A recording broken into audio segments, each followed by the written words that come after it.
Jinetes en pelo. El lecho seco de la estrecha quebrada, cubierto por un techo de lianas en forma de arco, permitía que los 5 muchachos caminaran sin tener que agacharse.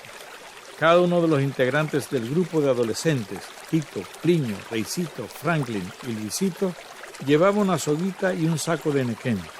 Utilizaban el lecho de la corriente para acercarse lo más posible a la caballada que pastaba a orillas del río Tomagantí en la isleta, Manga de Potrero, propiedad de Manuel Delgado.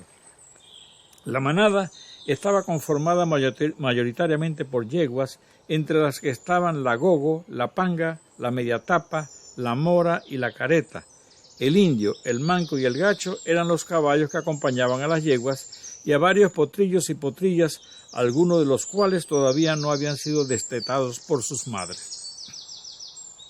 Ninguna de las bestias esperaba, por lo que el plan era acercarse lo más posible a los cuadrúpedos y que cada uno tratara de lazar al que le pasara cerca. Los más diestros con la soga eran Tito y Franklin, por lo que ellos dos iban en la delantera para tener la mejor opción.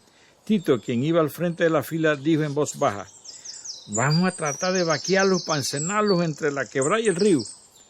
Tengamos la soga lista para cuando salgamos de la quebrada», aconsejó Franklin, también sin levantar la voz.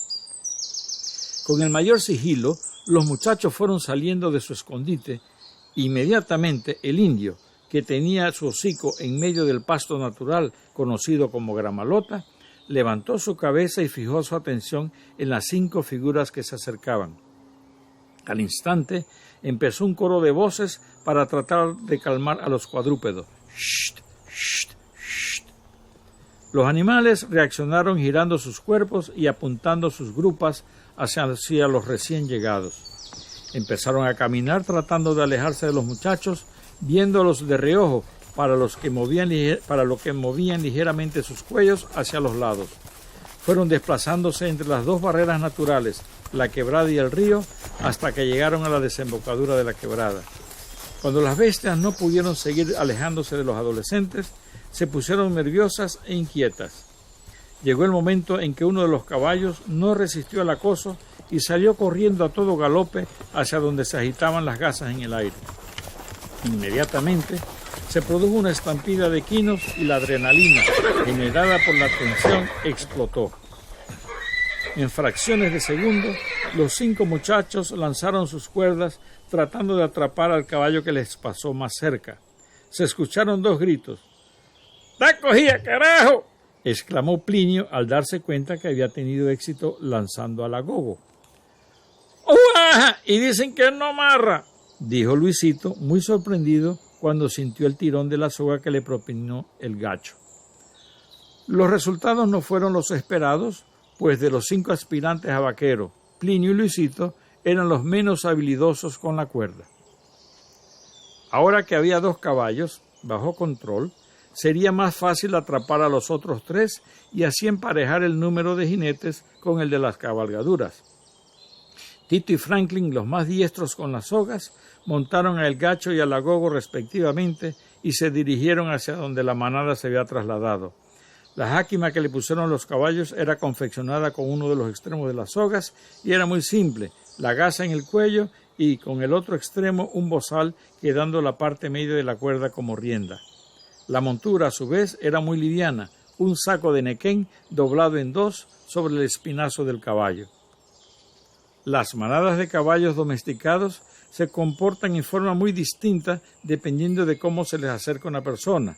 Cuando lo hace a pie, tienden a alejarse, mientras que cuando lo hace montado en otro caballo, es posible acercarse lo suficiente como para tener éxito con el lazo. A los pocos minutos regresaron Tito y Franklin, quienes traían otros 3 caballos, la media tapa, la mora y el manco. Los 3 jinetes que esperaban por sus cabalgaduras les pusieron bozal y una vez colocados los sacos en los espinazos, montaron. «¡Ey! Nos vamos ya porque el río Bayano está lejos», dijo Tito mientras taloneaba su caballo. El grupo inició el recorrido galopando. Era de mediodía abajo y los muchachos tenían planeado visitar unos guavos que estaban en la finca de Che Barahona, que estaba ubicada entre los ríos Cañita y Bayano. Estos árboles tenían fama de producir guavas gordas y abundantes y, como estaban muy alejados del lugar del poblado, los mozalbetes confiaban en lograr una buena cosecha. Como el camino hacia la finca de Che Barahona atravesaba una gran cantidad de fincas y mangas de potrero, hubo una discusión acerca de la responsabilidad de abrir y cerrar las puertas de barrotes y alambres de púas. Sobre esto Franklin manifestó: «Yo digo que a todos nos toque abrir y cerrar con una puerta». «Sí, porque a Reycito nunca le da la gana», dijo Plinio. «¿Quién dijo?», rezongó Reycito. «Hombre, que le vaya tocando a cada uno empezando por el más viejo», propuso Luisito. «Está bien, pues», declaró Tito. «Siempre me toca a mí primero», volvió a rezongar Reycito, quien, por cuestión de meses, era el mayor de todos. Cuando llegaron al predio donde estaban los guavos, todos desmontaron sus cabalgaduras y las ataron a la sombra de árboles. Plinio, Franklin y Reycito treparon sendos guavos y empezaron a lanzar frutas, mientras que Tito y Luisito se dedicaban a recogerlas y apilarlas junto a los troncos de los árboles frutales que estaban siendo cosechados. No hubo necesidad de discutir la forma de repartir las guavas, pues ya eso había sido establecido mucho antes en correrías de esa misma naturaleza. Una vez que los cosecheros consideraron que no había más guavas gordas, bajaron de los árboles y empezó entonces el ritual de la distribución. Los muchachos colocaron todas las guavas en una pila única y se añingotaron formando un círculo en torno a ella. Plinio, tomando la guava más grande, dijo: «Voy a empezar yo». «Vos siempre queréis ser primero», protestó Reycito. Con un patrón de manecillas de reloj fueron alternándose los turnos de selección de la fruta. A medida que avanzaba la distribución y quedaban guavas menos atractivas, los participantes iban demorando más en decidir cuál escoger. Luego que se completaron 15 vueltas, quedaron 3 guavas, las más flacas, y surgió la duda acerca de cómo culminar la distribución. «Yo digo que abramos las guavas y las repartamos pepa a pepa», propuso Franklin. «Para mí es mejor que le echemos a la suerte», respondió Reycito. «Hombre, que les toque a los que subieron los palos», sugirió Luisito.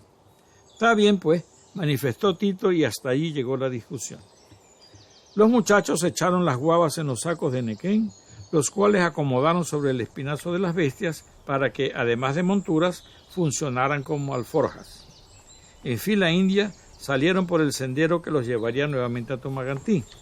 El sol todavía estaba a una considerable altura sobre el horizonte y como los vaqueros juveniles no portaban sombreros, Plinio sugirió: «Debemos meternos debajo del palo de corotú que está allá adelante. Este sol está muy arrecho». A tiro de piedra, muy cerca del sendero, había un enorme árbol de corotú en forma de paraguas y cuyas ramas perimetrales llegaban hasta el suelo. Los 5 jinetes se refugiaron debajo del gigante verde y encontraron que el terreno definido por su sombra estaba casi libre de vegetación. Ataron las cabalgaduras en las ramas rastreras del corotú y se sentaron sobre 2 troncos de árboles de gran diámetro que habían sido cortados años atrás. Mientras degustaban las frutas recién cosechadas, el tema que trataron fue el de la fiesta de toros que se aproximaba. Se escucharon las siguientes sentencias: «Yo quiero ver cuando jueguen al camarón». El camarón era un toro muy joven, propiedad de la familia de Manuel Delgado, que había demostrado ser muy valiente durante las vacunaderas realizadas en el corral. «El camarón es hijo del fulo y ese toro siempre han vestido bien. En la última vacunadera casi no deja que terminen de vacunar. ¡Oh! Y casi revuelca a Mohan. Ya la barrera está casi lista. Nada más falta que amarren las cañazas. Ya yo tengo visto el prado donde me voy a trepar a ver juego de toro. Yo me voy a trepar en la parte de la barrera que da para el torín, para ver también lo que pasa cuando están jalando el ganado. A mí me gusta ver juego de toro de a caballo. Así cuando se sale una red, yo estoy en la parejadera. Este año la puerta del torín la van a hacer de tanque. El año pasado la puerta era de cañaza y todas las redes querían meterse al torín por ahí. ¿Quiénes serán los jugadores este año? Yohayuque, Mohan y Toribio. Luis Antonio Paredes, alias Moján, y Toribio García eran oriundos de Chepo y hacían una magnífica pareja de manteadores. Está bien, porque el año pasado trajeron unos jugadores de Chorrera que no servían para nada. Estaban muertos de miedo, pasaban trepados en la barrera. Ojalá que en esta fiesta vuelvan a cinchar ministros. Ese Torucico alcovió bonito el año pasado. Cuando habían consumido casi la mitad de las guavas, ya al sol se le habían debilitado sus rayos, por lo que Tito propuso: oye, yo hallo que ya nos podemos ir. Nadie opinó en forma contraria, así que los 5 excursionistas se prepararon para el regreso a Tumagantí. Cuando la fila de muchachos salía del albergue natural hacia el sendero en sentido contrario, se acercaban 2 jinetes. Che Barahona, seguido por Alfredo, su peón de confianza.